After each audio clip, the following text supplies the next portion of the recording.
In this week's Torah portion, we are told once again about the passing of Aaron with certain additional details, such as the date of his passing, which was on the first day of the 5th month, that is, on the first day of the month of Av. And according to the Sholah, that's one of the reasons why this is always read in this time of the year, so as to correspond his passing with the date of his passing. But it's not just an accident, it has a specific message to us. And let us try to understand what the message is. We know that in the desert, the Jews lived in a miraculous environment. Everything they had was miraculous. The food came from heaven. The man from heaven fell down on a daily basis, as it says. This was in the merit of Moshe Rabbeinu. Water, desert has no water, so they had a traveling well, what's called the Be'era Shel Miriam. Was it a well or was it a famous stone? Whatever it is, we're not going to go into now, but it was the traveling source of water which traveled. Even Chabad couldn't invent this. We know of a traveling mitzvah bill, a traveling library, and so on and so forth. A mitzvah tank, but a traveling well, unique in the desert. And then they had the clouds of glory, the Anane HaKavod, which this was in the merit of Aaron HaKohen. Now, what was the purpose of these clouds? So they had a multifunction. One of them, first of all, to protect them from the searing heat, their air conditioning system, and the warming system when it was necessary. Protecting them from all the dangers of the desert, scorpions, snakes. Whenever they were traveling, it was guiding the way, and it was also flattening the mountains, raising the valleys. A traveling carpet, so to say, to make life easier. In addition, it also served as a cleaning system. It cleaned our clothing. So this was the purpose of the clouds. In other words, to make our life comfortable. So again, we have Moshe Rabbeinu provided the food, Miriam provided the drink, the water, and Aaron provided the external protection and life convenience. Now, what's the connection between these three and these three people? So as we know, Moshe Rabbeinu is the one who gave us the Torah. Mainly that was Moshe Rabbeinu's task. Rabbeinu, our teacher. What is he teaching us? The Torah. Pasuk says, "V'torascha b'toich me'ai."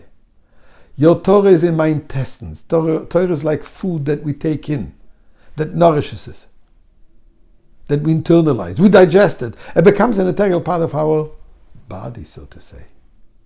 That's Moshe Rabbeinu. Thus he gives us the manna. Water, the purpose of why we drink water is to make sure that the food that we take in disperses to the entire body. It reaches every part of the body. Shouldn't be left just in certain digestive systems of the body, but it should come completely flow through the entire body. That was what Miriam was. Miriam was the one who made sure that the existence of the Jewish people should be the entire Jewish people. Especially in the time when Pharaoh made a decree that every firstborn male should be killed, and where her father Amram divorced his mother Yocheved not to have any more children. Miriam was the one who encouraged, and Miriam was the one who made sure that those little boys should exist. All of them.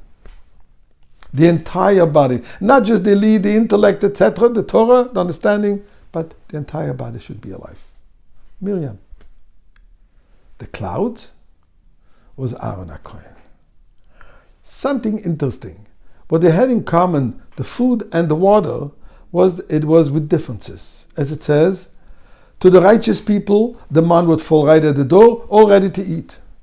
Those who were less righteous had to walk a little further, go collect it, find it, prepare it. Depending on the level of observance, that's how ready the food was.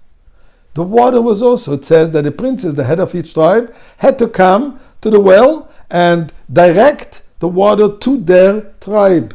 There was, in other words, flowing to the different tribes in different way. The cloud surrounded all of them equally. From Moshe Rabbeinu to the lowest of the people, so to say, They were all surrounded equally. And the reason for that was because the quality of Aaron HaKohen was Ohev Shalom v'Rodev Shalom, man who loved peace and pursued peace. To him, everyone was equally important. Even the one who's only with the name Bria, just the only thing he has is that he's God's creation. Aaron HaKohen loves him. That's why the date of the first day of the month of Av to remind us this is the time where we have to strengthen ourselves in Avas Yisrael. Learn Hevei Mitalmidav Shel Aaron HaKohen. We should be of the students emulating Aaron HaKohen. And this way, we will once again have not just the cloud of glory, but the building of glory, the Bet HaMikdash, with us down here in this world, and we'll celebrate this Rosh Chodesh Av with Moshe, with Aaron, with Miriam in the Beis HaMikdash with Mashiach.